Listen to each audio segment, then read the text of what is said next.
नमस्कार दोस्तों, स्वागत है आपका केटी वॉइस स्टोरी चैनल में। हमारी आज की कहानी है माँ बाप के संस्कार। शिव प्रसाद जी अपनी पत्नी के साथ सुबह सुबह शेर से जैसे ही घर लौटे तो उनकी बहू उन्हें देखकर मुंह बनाती हुई मन ही मन बोली, लो आ गए दोनों लैला मजनू। इस उम्र में भी दोनों साथ साथ घूमते फिरते हैं, जरा भी शर्म नहीं है। बुढ़ापे में भी जवानी छाई हुई है और अपने रसोई के काम निपटाने लगी। थोड़ी देर बाद आरती अपने ससुर के पास आई और बोली, पापा जी कुछ पैसे चाहिए, मैं बाजार से सब्जी लेने जा रही हूँ। बहू, कल ही मैंने तुम्हें 2,000 रुपए दिए थे ना बेटा, आज तो मेरे पास पैसे नहीं है। शिव प्रसाद जी अपनी कुर्सी पर बैठते हुए बोले और बहू आरती मन ही मन बड़बड़ाते हुए बाजार के लिए निकल गई। जनवरी का महीना चल रहा था। हाथ पैरों को गला देने वाली ठंडी सर्द हवाएं चल रही थी। 70 वर्षीय शारदा जी देसी घी में अपने पति की पसंद का गाजर का हलवा बना रही थी। तभी अचानक उनके पति की आवाज आती है, अजी सुनती हो भाग्यवान, आज हमारे विवाह के 45 साल हो गए हैं।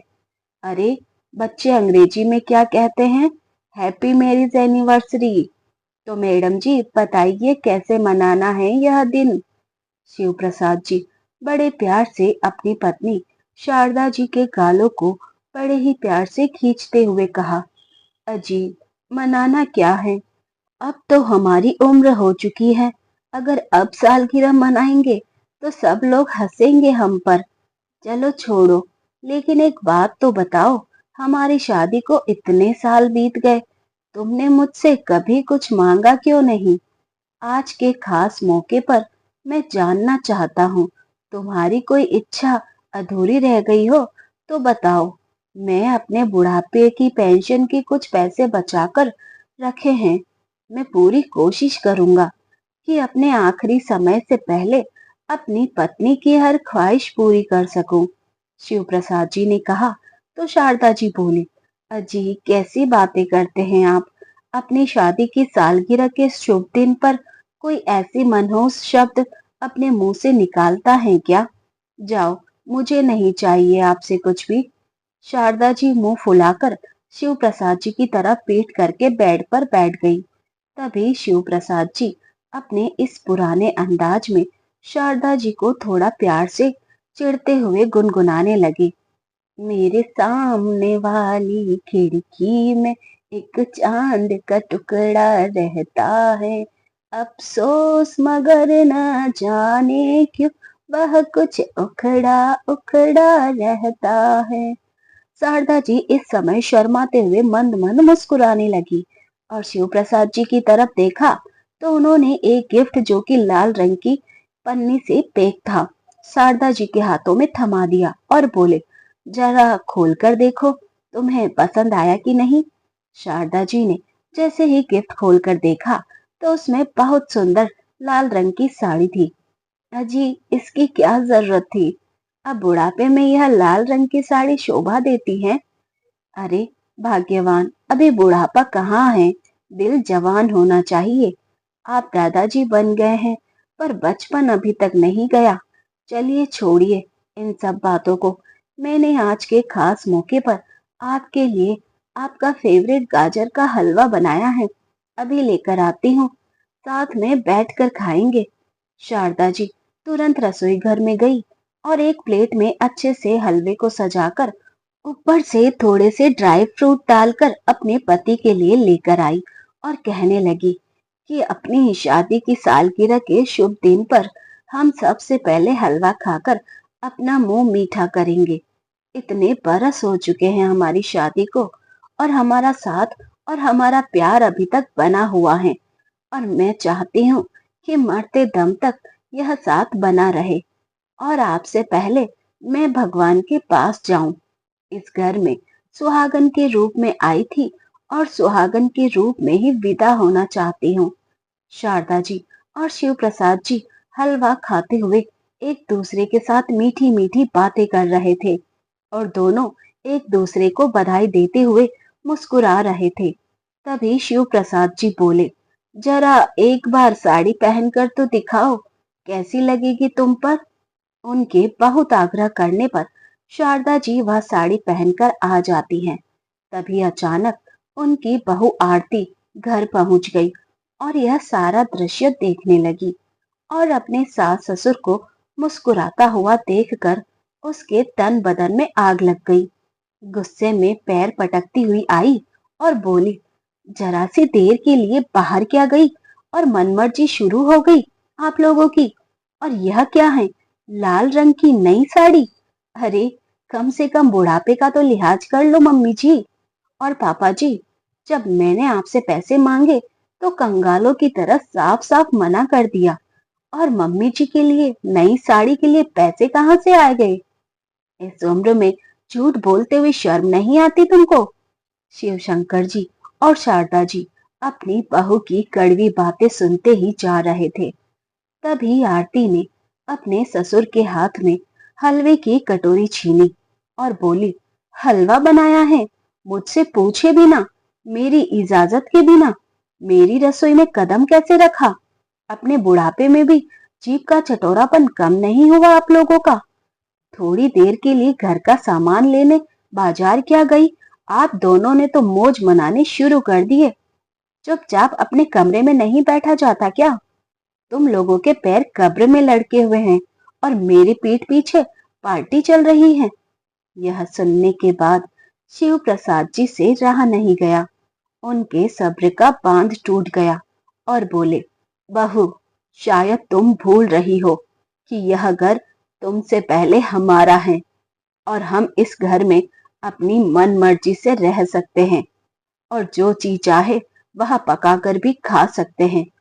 और जिस साड़ी की तुम बात कर रही हो वह मैंने अपने पैसों से खरीद कर लाया हूँ, किसी के सामने हाथ नहीं फैलाए। क्या मैं अपनी पत्नी के लिए इतना भी नहीं कर सकता। तुम्हें ऐसे बोलने का कोई हक नहीं है। तभी आरती ने बड़ी बेशर्मी से अपने ससुर को तपाक से जवाब दिया और कहा कि यह आप लोगों का घर नहीं है, और यदि इस घर में रहना है तो आपको मेरे हिसाब से ही रहना होगा, वरना दरवाजा खुला है, आप लोग जा सकते हैं। और भी एक बेटा है आपका, हमने ठेका नहीं ले रखा है आप दोनों का, या फिर कुछ अलग तो दे नहीं दिया हम लोगों को आपने। जो जेठानी जी को दिया है वही तो मेरे पास है। तभी शिव प्रसाद जी बोले, बहू, हमने ऐसा भी क्या कर दिया जो तुम इतना भड़क रही हो। हलवा ही तो बनाया है। इस बात पर आरती जोर से चिल्लाई, मुझसे पूछे बिना कैसे बनाया आपने हलवा। आपको यह मालूम नहीं क्या, दूध और घी कितना महंगा है, और फिर पैसे क्या पेड़ पर उगते हैं। अगर हलवा बनाना ही था तो मेरे लौटने का इंतजार नहीं कर सकते थे, थोड़ा सा भी सब्र नहीं था। और फिर मुझे दही भी जमाना था, और फिर बच्चे भी लौट कर मिल्क शेक मांगेंगे। आपको पता है ना, बच्चे बिना घी की रोटियां नहीं खाते, और शाम को उन्हें गाजर का जूस भी देना होता है। आप तो शायद भूल गए होंगे कि बच्चों को गाजर का जूस पीने की सलाह दी है डॉक्टर ने। अब कहाँ से आएगी गाजर, दूध और घी।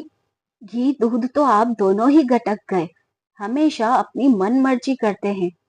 फिर शारदा जी बोली, बहू, मैंने ज्यादा गाजर का इस्तेमाल नहीं किया था, इसमें थोड़ा सा ही दूध और घी डालकर हलवा बनाया था।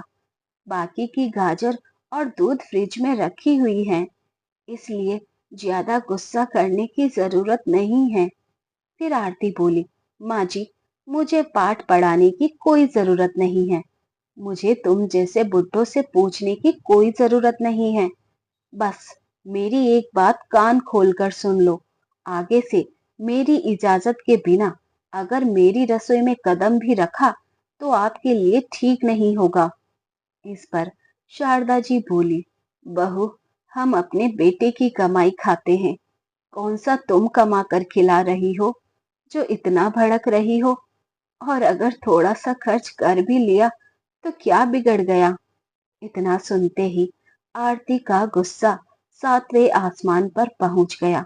इस समय आरती के पिता रामचरण जी वहां पहुंच गए।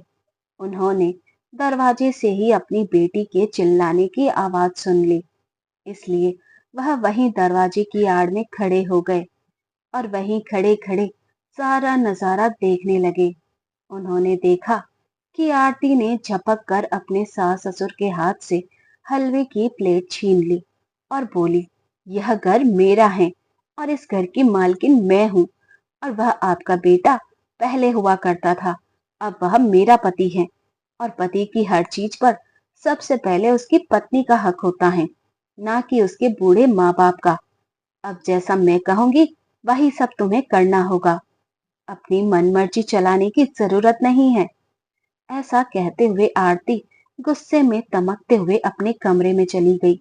शारदा जी और शिव प्रसाद जी की आंखें भर आई और वह अपने भाग्य पर रोने लगे। शारदा जी और शिव प्रसाद जी के दो बेटे थे, बड़ा बेटा अंकित और छोटा बेटा विकास। उनके घर की आर्थिक स्थिति ज्यादा अच्छी नहीं थी, परंतु फिर भी उन्होंने अपने दोनों बेटों को दिन रात मेहनत मजदूरी करके अच्छे स्कूल में पढ़ाया और पढ़ लिख कर बड़ा बेटा तो इंजीनियर बन गया और छोटा बेटा विकास आर्मी में भर्ती हो गया। दोनों माता पिता अपने बच्चों की तरक्की देखकर बहुत खुश थे। उन्होंने अपना पूरा जीवन अपने बच्चों पर खर्च कर दिया। दोनों ही बेटों ने प्रेम विवाह किया था। बड़ा बेटा अंकित तो अपनी पत्नी को लेकर विदेश चला गया और वहीं पर बहुत बड़ी मल्टीनेशनल कंपनी में जॉब करने लगा, जबकि छोटा बेटा विकास आर्मी में ऑफिसर था, तो वह अपनी ड्यूटी पर रहता था और शारदा जी और शिव प्रसाद जी अपनी छोटी बहू आरती के पास रहते थे। विकास अपने माता पिता से बहुत ज्यादा प्रेम करता था, जबकि उनके बड़े बेटे अंकित को उनकी कुछ परवाह नहीं थी। वह केवल अपनी गृहस्थी में ही रम गया था और विदेश में ही रहता था। आरती को इसी बात का गुस्सा रहता था कि वह बुढ़े बुढ़िया की देखभाल अकेले ही क्यों करे, इसलिए वह अपने सास ससुर को तंग करती रहती थी। शिव प्रसाद जी की आंखों से आज आंसू बह निकले थे। वह खुद को कोसने लगे कि उन्होंने अपने बुढ़ापे के लिए कुछ बचाकर क्यों नहीं रखा, क्यों उन्होंने अपने बेटों की पढ़ाई के लिए अपना घर तक बेच दिया और खुद कंगाल होकर इस कगार पर आ पहुंचे कि बेटे बहू के टुकड़ों पर पलना पड़ रहा है। दोनों बुढ़े बुढ़िया इतनी बातें सोच ही रहे थे कि तभी आरती अपने कमरे से निकलकर आती है और चिल्लाती हुई अपने सास ससुर से बदतमीजी से कहने लगती है, अभी तक आप दोनों यहीं बैठे हैं, इतना भी नहीं समझ में आता कि फर्श पर गंदगी पड़ी हुई है तो कम से कम साफ ही कर दे। चलिए सासू माँ, यह रोना धोना छोड़िए, उठिए और जल्दी से फर्श पर पड़ी हुई सारे हलवे को साफ कीजिए। बड़े आए सालगिरह मनाने वाले, इतनी उम्र हो गई है और इस बुढ़ापे में भी इन दोनों को रोमांच सूझ रहा है। आरती के चिल्लाने की आवाज सुनकर बुजुर्ग दंपति डर गए और बेचारी शारदा जी ने आंखों में आंसू लिए फर्श को साफ किया और पोछा लगाया। फिर अपने कमरे में जाकर आंसू बहाने लगी और इधर बाहर दरवाजे की ओट में खड़े आरती के पापा रामचरण जी यह सब देखकर अंदर तक हिल गए थे और उल्टे पैरों से अपने घर वापस लौट आए। घर आकर अपने घर के बरामदे में कुर्सी पर धम से बैठ गए। हैरानी से उनकी आंखें पथरा गई थी। वह लगातार एक ही दिशा में शून्य दृष्टि से देखे जा रहे थे। तभी उनकी बहू मीना ने देखा कि उसके ससुर जी परेशान लग रहे हैं। मीना, जो अपने ससुर का पूरा सम्मान करती थी और बहुत ख्याल रखती थी, अपने ससुर जी को परेशान देखकर पूछने लगी, क्या हुआ पापा जी? आप तो दीदी के ससुराल गए थे ना, वह ठीक तो है ना? कुछ हुआ है क्या? आप बहुत दुखी लग रहे हैं। रामचरण जी और उनकी बहू मीना की बात सुनकर रामचरण जी का बेटा पंकज भी वहां आ गया और बोला, क्या बात हो गई पापा, परेशान क्यों हैं? तभी रामचरण जी रूंधे गले से बोले, बेटा, मैं और तुम्हारी माँ ने तुम दोनों को अच्छी शिक्षा और अच्छे संस्कार दिए थे, परंतु न जाने फिर आरती ने हमारे संस्कारों को क्यों शर्मिंदा कर दिया। हमारी परवरिश में तो कोई कमी नहीं थी, फिर क्यों हम उसे इंसानियत का पाठ ना पढ़ा सके। ऐसा कहते कहते बेचारे रामचरण जी की आंखें भर आई। दोस्तों, माँ बाप को अपनी बेटी पर बहुत गर्व रहता है और भी चाहते हैं कि उनकी बेटी जहां भी जाए उनका सिर ऊंचा रखे, उनके संस्कारों को शर्मिंदा ना करे। परंतु यदि उनके माता पिता को अपनी बेटी की यह हरकतें देखने को मिलती हैं, तो उन्हें कितना दुख होता है, यह केवल वही जानते हैं। आज वही सब रामचरण जी पर बीत रही थी। वह अंदर से बहुत दुखी थे। अंदर ही अंदर अपनी बेटी का व्यवहार उनके दिल को कचोटते जा रहा था। उन्होंने अपने बेटे बहू से कहा कि आज जब मैं आरती के घर पहुंचा, तो मैंने देखा कि वह अपने बूढ़े सास ससुर के साथ जानवरों से भी बदतर सलूक कर रही थी। यह सुनकर पंकज गुस्से में आ गया और बोला, तो पापा, आपने उससे कुछ कहा क्यों नहीं? आपको उसे डांटना चाहिए था, उसे फटकारना चाहिए था। इस पर रामचरण जी बोले, बेटा, मुझे कुछ समझ नहीं आ रहा था। वह इस तरह का व्यवहार कर रही थी कि मुझे उसे अपनी बेटी कहते हुए भी शर्म आ रही है। मेरी हिम्मत तक ना हुई कि उसके पास जाऊं। उसके सास ससुर इतने भले इंसान हैं, मैं उनके सामने अपना चेहरा कैसे दिखाता, उनसे नजरें कैसे मिलाता। तभी तो मैं बाहर से ही वापस लौट आया। फिर रामचरण जी बोले, जो बात मैंने तुम्हें कहने जा रहा हूँ, वह बात सुनकर तुम दुखी मत होना। मुझे लगता है कि हमें आरती से अपना रिश्ता खत्म कर लेना चाहिए। अपने पिता के मुंह से यह शब्द सुनकर पंकज हैरान रह गया। तभी मीणा अपने ससुर जी को टोकते हुए कहने लगी, नहीं पापा जी, आप ऐसा सोच भी कैसे सकते हैं? अगर मम्मी जी जिंदा होती तो क्या कभी ऐसा करने देती? आखिर वह आपकी बेटी है, और अगर औलाद अपने रास्ते से भटक जाती है, तो उसे सही रास्ते पर लेकर आना माँ बाप का काम होता है। रिश्ता तोड़ने से किसी के व्यवहार में बदलाव नहीं आता। तभी रामचरण जी कहने लगे, आज मैं बहुत ही लाचार महसूस कर रहा हूँ।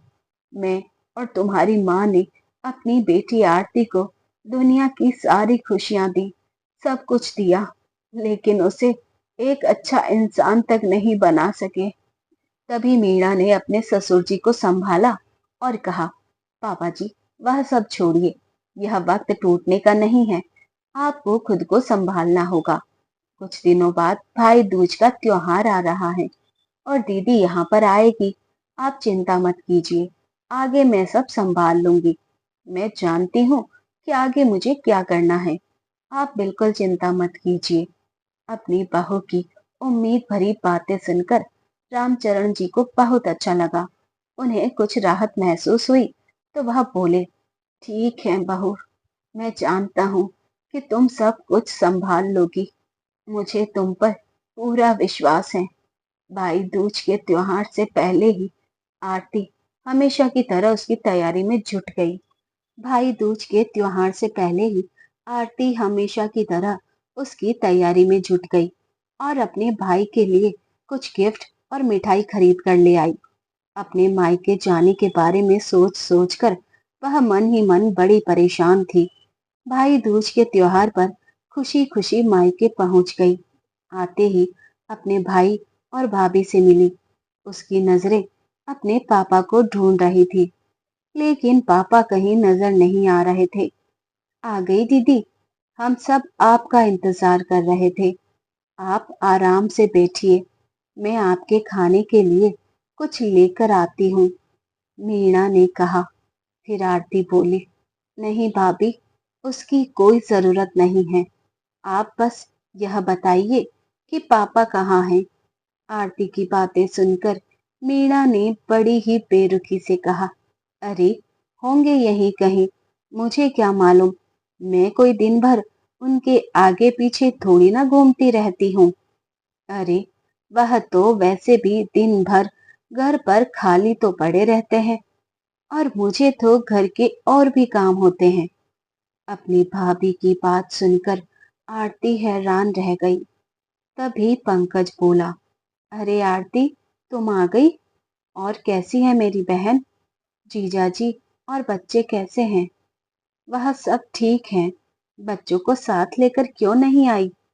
अरे बच्चों के एग्जाम थे, इसलिए घर पर पढ़ाई कर रहे हैं। और तुम्हारे जीजा जी 1 हफ्ते बाद आने वाले हैं। लेकिन भैया, पापा कहीं नजर नहीं आ रहे हैं। कहाँ है वह?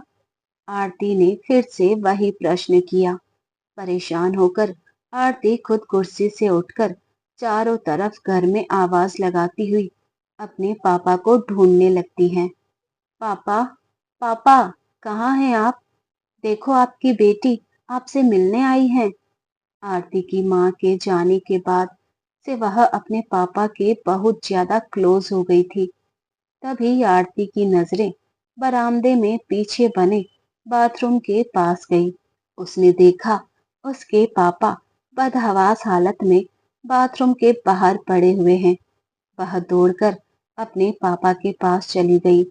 पापा, आपको यह क्या हो गया? आप ऐसी हालत में यहाँ बाथरूम के बाहर क्यों पड़े हैं? तभी आरती ने अपने भैया भाभी को आवाज लगाई और बोली, तुम लोगों ने मेरे पापा को यहाँ क्यों रखा है? आरती रोते हुए पूछने लगी। इस पर मीणा ने जवाब दिया, अरे दीदी, आप इस बुढ़े को छोड़ो। जीभ पर कंट्रोल ही नहीं है। इस बुढ़े का हर वक्त चटोरापन करते ही रहते हैं, इसलिए पेट खराब करके बैठे हैं यह बुढ़ा। और कल से पूरा घर दुर्गंध से भर दिया है इस बुढ़े ने। अब बार बार बिस्तर गंदा नहीं करेगा, इसलिए इसे बाथरूम के बाहर रख दिया है मैंने। अब ज्यादा परेशान नहीं करेगा यह। हम तो तंग आ चुके हैं इस बुढ़े के चटोरेपन से। कितनी बार कहा है तुम्हारे भैया को इस बुढ़े को घर से निकाल कर बाहर फेंको, पर तुम्हारे भैया हैं कि सुनते ही नहीं है।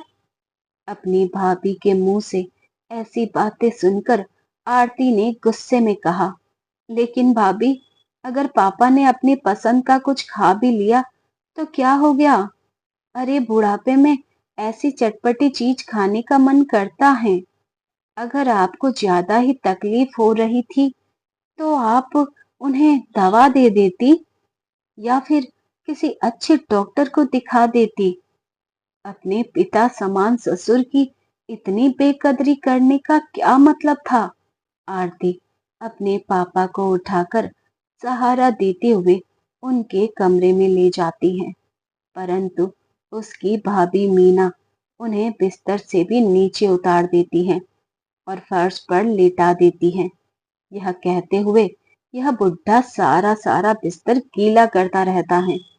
इस पर आरती की आंखों से आंसू बह निकले और चिल्लाने लगी, भाई, भाभी, आप दोनों तो ऐसे ना थे। आप लोगों को क्या हो गया है? फिर मीना ने कहा, दीदी, आप हमारे मामले में ना ही बोले तो ठीक होगा। यह अब आपका घर नहीं है, यह घर मेरा है, मेरे पति का घर है। मेरे पति के घर पर सबसे पहला हक मेरा है। यह घर मेरा है। पति के घर पर सबसे पहला हक उसकी पत्नी का होता है। मैं जैसा चाहूंगी वैसा ही करूंगी। आप इस घर के मेहमान हैं और मैं इस घर की मालकिन। तभी आरती गुस्से में बोली, भाभी, आपकी हिम्मत कैसे हुई मुझे मेहमान कहने की? मैं इस घर की बेटी हूँ और मेरा भी इस घर पर बराबर का हक है। आखिर तुम लोगों को हो क्या गया है? तुम लोग एक इंसान होकर दूसरे इंसान के साथ इतना बेउरा व्यवहार कैसे कर सकते हो? अरे, कम से कम बुढ़ापे में उनकी उम्र का तो लिहाज करो। और भाई, तुम भी अपनी पत्नी का ही साथ दे रहे हो। वह मेरे पापा के साथ कितना बुरा व्यवहार कर रही हैं, कितने बुरे तरीके से पेश आ रही हैं, और आपको कोई फर्क ही नहीं पड़ता। आप भी अपनी पत्नी के गुलाम हो गए हैं। और भाभी, आप अगर आप इस घर की मालकिन हो तो यह घर मेरे पापा के बेटे का भी है। आप यह सब कैसे भूल गई? तभी अपनी बेटी की बातों को सुनकर रामचरण जी को बहुत गुस्सा आता है। वह इस समय उठकर बैठ गए और अपनी बेटी के गाल पर एक जोरदार तमाचा जड़ दिया। यह सब देखकर आरती के पैरों तले जमीन खिसक गई। तमाचे से लाल हुए अपने गाल पर हाथ रखकर आरती गुस्से से खड़ी हो गई। यह सब क्या है पापा? तभी रामचरण जी गुस्से में बोले, तुम तो चुप ही रहो आरती, तुम्हारे मुंह से ऐसी बातें शोभा नहीं देती। अब हैरान तो ऐसे होकर खड़ी हो जैसे तुम्हें कुछ मालूम ही नहीं। जिस इंसान की तू पत्नी है, उस इंसान के माँ बाप के साथ, यानी कि अपने सास ससुर के साथ किस लहजे में पेश आती हैं, उन्हें दुखी करती हैं, परेशान करती हैं। यदि वह अपनी पसंद का बनाकर भी कुछ खाना चाहे तो तुम उनके हाथों से छीन कर फेंक देती हैं, उनसे इतनी ऊंची आवाज में बात करती हैं, उन्हें तंग करती हैं, खाने पीने की चीज के लिए भी तड़पा देती हैं। उनके साथ ऐसा व्यवहार करने से पहले तुझे ऐसी बातें याद नहीं आई? यह बात सुनकर आरती हैरान रह गई और बोली, आपको यह बातें कैसे मालूम है? बेशर्म लड़की, जब तू अपने सास ससुर को फटकार लगा रही थी, मैं दरवाजे की ओट में खड़ा हुआ सब कुछ सुन रहा था। मैं तो उसी दिन तुमसे सारे रिश्ते नाते तोड़ना चाहता था, परंतु तुम्हारी भाभी ने मुझे समझाया तो मैं समझ गया और मैंने तुमसे रिश्ता नहीं तोड़ा। यह सुनकर आरती धम से नीचे जमीन पर बैठ गई और सोच में पड़ गई। फिर रामचरण जी बोले, आरती, हमने तो तुम्हारे सारे शौक पूरे किए थे, कहाँ कमी रह गई हमारे संस्कारों में, जो तुम्हारी वजह से मैं कहीं मुंह दिखाने लायक नहीं रहा। अरे बेटी तो बाप का गर्भ होती है, उनके सर का ताज होती है, पर तूने तो मेरी गर्दन शर्म से ही झुका दी। अरे तुझे शर्म नहीं आई?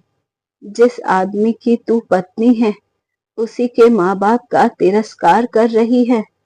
जिस आदमी के पैसों से तू ऐश करती है उसी के जन्मदाता को खाने के एक एक चीज के लिए तरसा देती है, उनकी कितनी बेइज्जती करती है। अरे अपने माँ बाप सम्मान सास ससुर से कुछ कहने से पहले तेरी जुबान कट क्यों नहीं गई? क्या मैं और तेरी माँ ने तुझे यही संस्कार दिए थे? जरा सोच, तेरी स्वर्गवासी माँ जब तुझे ऐसा व्यवहार करते देखती होगी तो उसकी आत्मा को क्या शांति मिलती होगी? अगर तेरे पति को तेरे किए गए व्यवहार के बारे में पता चला तो सोच उस पर क्या बीतेगी। क्या उसे अच्छा लगेगा कि तू उसके बूढ़े माँ बाप को कितना दुख देती है? क्या वह तुझे कभी माफ कर पाएगा? अरे वह तो तेरे साथ अपना रिश्ता ही खत्म कर देगा। क्या आज से पहले कभी तूने अपनी भाभी को मेरा तिरस्कार करते हुए देखा है? तुमने देखा है ना कि तुम्हारी भाभी मेरा कितना सम्मान करती हैं, मुझे भगवान की तरह पूजती हैं, कितनी संस्कारी हैं वह, दिन रात मेरी सेवा करती हैं और आज तक उसने कभी ऊंची आवाज में मुझसे बात तक नहीं की। हमेशा पापा जी कहकर मेरे आगे पीछे डोलती रहती हैं। और बेटी, तुम ऐसी कैसे बन गई? कब से तुम इतनी खुदगर्ज हो गई? इतना सुनते ही आरती फूट फूट कर रोने लगी और अपने पापा से माफी मांगने लगी। पापा, मुझसे बहुत बड़ी गलती हो गई। मैं केवल यही सोच रही थी कि मेरा रिश्ता केवल मेरे पति के साथ है और मेरे सास ससुर तो दोनों के हिस्से में आने चाहिए, लेकिन जेठ जी उन्हें मेरे माथे छोड़कर चले गए। इस बात पर मुझे गुस्सा आता था कि मैं अकेले ही क्यों रखूं उन्हें, हक तो दोनों का बराबर है। इस पर आरती के पापा रामचरण जी उसे समझाते हुए कहते हैं कि बेटी, उनकी करनी तो उनके साथ है, लेकिन तेरी करनी तेरे साथ है। अगर वह तेरे सास ससुर को नहीं रखना चाहते तो वह उनकी गलती है, परंतु तुम क्यों पाप की भागीदार बन रही हो? अगर तुम भी ऐसा करोगी तो उनमें और तुझ में क्या फर्क रह जाएगा? तू ही सोच बेटा। पापा की बात सुनकर आरती अपने पापा और अपने भाई भाभी से माफी मांगती है। उसे आज अपनी गलती का एहसास हो जाता है और वापस अपने ससुराल आ जाती हैं। आते ही वह अपने सास ससुर के पैरों में गिर जाती हैं और रोती हुई कहती हैं कि माँ, पिताजी, आप मुझे माफ कर दीजिए। मैंने आप दोनों के साथ बहुत बुरा व्यवहार किया। मैंने आपको कभी समझने की कोशिश नहीं की। मुझे माफ कर दीजिए। आइंदा से मैं ऐसा जुल्म कभी नहीं करूंगी। आपकी बहू नहीं, बेटी बनकर दिखाऊंगी। आरती के पश्चाताप भरे आंसू देखकर शिव प्रसाद जी और शारदा जी उसे माफ कर देते हैं और कहते हैं कि बहू, तुम्हें मालूम है कि माँ बाप को बुढ़ापे में सबसे ज्यादा उनके बच्चों की जरूरत होती है। हमें तुमसे कुछ नहीं चाहिए, बस हम तो इतना ही चाहते हैं कि तू हमारे साथ प्यार से बोल बतिया लिया कर। हमारे लिए वही सबसे बड़ी दौलत है। यह बात सुनकर आरती आंसू पोंछते हुए कहने लगी, माँ, प्यार से बात करना ही नहीं, मैं आपको प्यार से खाना भी खिलाऊंगी, दिन रात आपकी खूब सेवा भी करूंगी। ऐसा कहते हुए वह तुरंत रसोई घर में चली जाती हैं और झट से स्वादिष्ट गाजर का हलवा बनाकर ले आती है और कहती हैं कि लीजिए माँ, पिताजी, अगर आप दोनों ने मुझे सच्चे दिल से माफ कर दिया है तो आज मेरे हाथों से यह गाजर का हलवा खा लीजिए। यह सब देखकर शारदा जी और शिव प्रसाद जी की आंखों में आंसू आ जाते हैं। शारदा जी अपनी बहू को कसकर गले से लगा लेती हैं और कहती हैं, धन्य हो गया हमारा जीवन, जो हमें तुम वापस से दोबारा मिल गई। और कहती हैं, बहुत खुश नसीब होती हैं वह माँ बाप जिनके बच्चों को उनकी गलती का एहसास हो जाता है। तो दोस्तों, आरती को सबक सिखाने के लिए जो उसकी भाभी ने और पिता ने किया वह सही था या गलत, अपनी राय हमें कमेंट करके जरूर बताना। दोस्तों, उम्मीद करती हूँ आपको कहानी पसंद आई होगी। कहानी पसंद आए तो वीडियो को लाइक करें, चैनल पर पहली बार आए हैं सब्सक्राइब कर ले, साथ में बेल आइकन प्रेस कर दे ताकि न्यू स्टोरीज का नोटिफिकेशन आपको मिल सके। मिलते हैं जल्दी नई कहानी के साथ। धन्यवाद।